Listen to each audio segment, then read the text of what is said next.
All right, let's get right into it. Deep inside the halls of Washington, D.C., right at the heart of American power, there's this incredibly influential network. And for decades, it's been operating almost completely in the shadows. We're talking about a group that connects presidents, senators, and even global leaders, all under this banner of faith and secrecy. Today, we're going to pull back that curtain and take a look at the Fellowship. So, let me start by asking you a question. What's the one thing that every single U.S. president has in common, all the way back to Dwight D. Eisenhower? I mean, think about that for a second.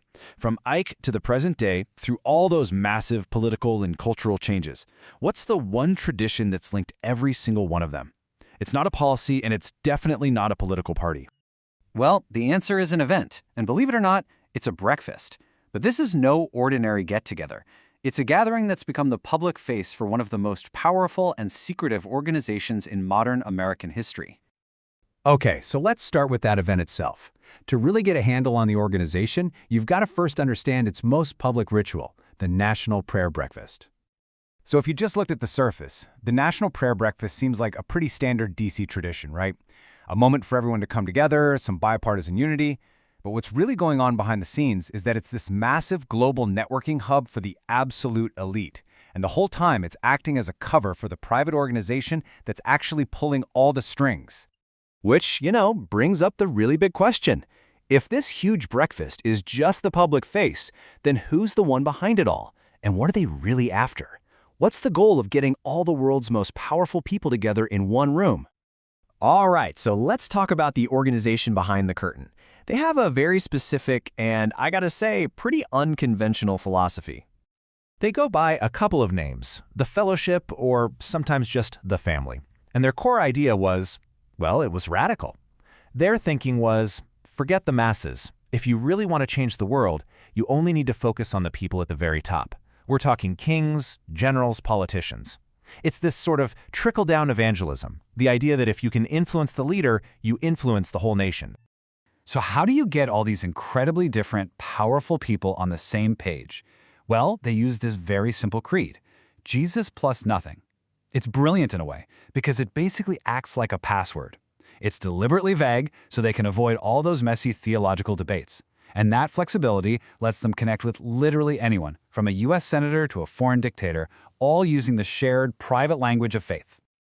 So if the real work isn't happening at these big public events, then where is it? Let's go inside their inner circle and see how they actually operate. And this is where you really see their dual strategy at play. On the one hand, you have the big public events like the prayer breakfast, which are all about projecting unity. But the real work, the stuff that matters, that all happens in private. We're talking small, informal groups that are specifically designed to build these incredibly deep, personal bonds of loyalty and even submission.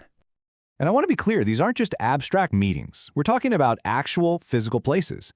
There's Ivanwald, which is this residential community in Virginia where they groom young men into the group's culture. And then there's the famous Street House, a townhouse right on Capitol Hill where influential lawmakers literally live and pray together. It's in these spaces that the line between, say, pastoral care and political lobbying just completely dissolves. So you might be wondering, how do you keep these incredibly powerful people so committed?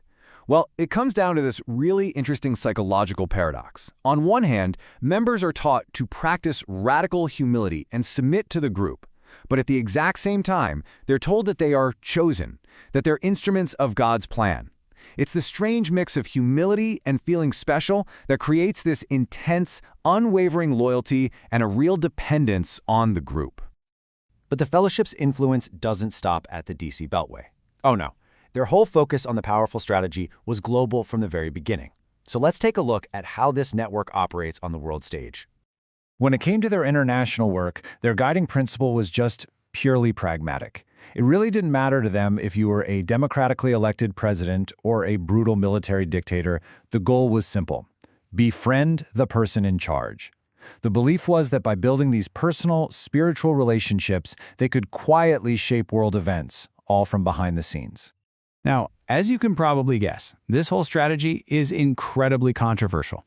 The defenders of the group will tell you that they're simply building bridges, trying to foster peace in really difficult parts of the world. But the critics?